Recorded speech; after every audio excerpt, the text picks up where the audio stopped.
Civil अस्पताल में doctor पर हमला। जब डॉक्टर कैजुअलिटी में ड्यूटी पर थे तो उन पर मरीजों ने हमला कर दिया। घटना की जानकारी मिलने पर आरएमओ और रेजिडेंट डॉक्टर सिविल अस्पताल पहुंचे। आरएमओ द्वारा पुलिस को सूचना दी गई। खटोदरा पुलिस सिविल अस्पताल में पहुंचकर आगे का कार्यवाही शुरू किया। ताज़ा खबरों के लिए देखते रहिए स्टार न्यूज नेटवर्क। जय हिंद।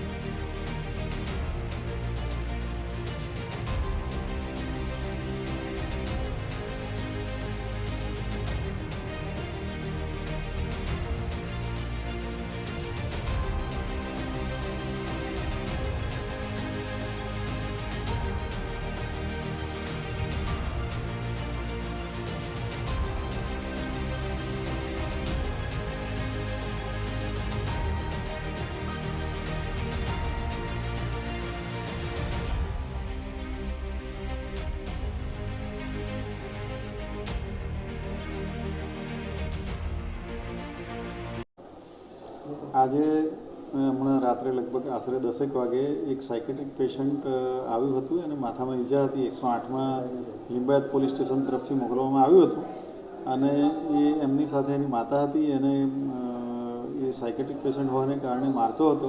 એ દરમિયાન આંખ વિભાગની એક રેસિડેન્ટ બીજા અન્ય પેશન્ટને ચેક કરવા માટે આવેલ, એ એમનું કામગીરી ચાલતી હતી। તે દરમિયાન સડનલી આ સાયકેટ્રિક પેશન્ટે એમના પર કંઈ વાળ ખેંચ્યા અને ધક્કો માર્યો ને એવી ઘટના બની। મને જાણ થતાં તાત્કાલિક હું અહીંયા કેઝ્યુઅલ્ટી ખાતે આવી ગયો અને ખટોદરા પોલીસ સ્ટેશનમાં જાણ કરતાં પીએસઆઈ અને એમનો સ્ટાફ પણ આવી ગયો અને અહીંયા અમારા સિક્યુરિટી ઓફિસરને બધા હાજર છે અને અત્યારે ફરિયાદ લેવાની કામગીરી ચાલુ રહી છે। સર, ભવિષ્યમાં આવી ઘટના ના બને તેના માટે શું તકેદારી? અહીંયા વધારે સિક્યુરિટી ગાર્ડ રાખવાની જરૂરિયાત છે, તો તે મુજબ વધારે સિક્યુરિટી ગાર્ડ રાખવામાં આવશે। તદુપરાંત અહીંયા પરમનન્ટ પોલીસ કર્મી કેઝ્યુઅલ્ટીમાં રાઉન્ડ ધી ક્લોક 2 રાખવાની રજૂઆત આજ રોજ સીપી સાહેબને અમે કરેલી જ છે। મેં અને સુપ્રિન્ટેન્ડન્ટ મેડમ સાથે રહી.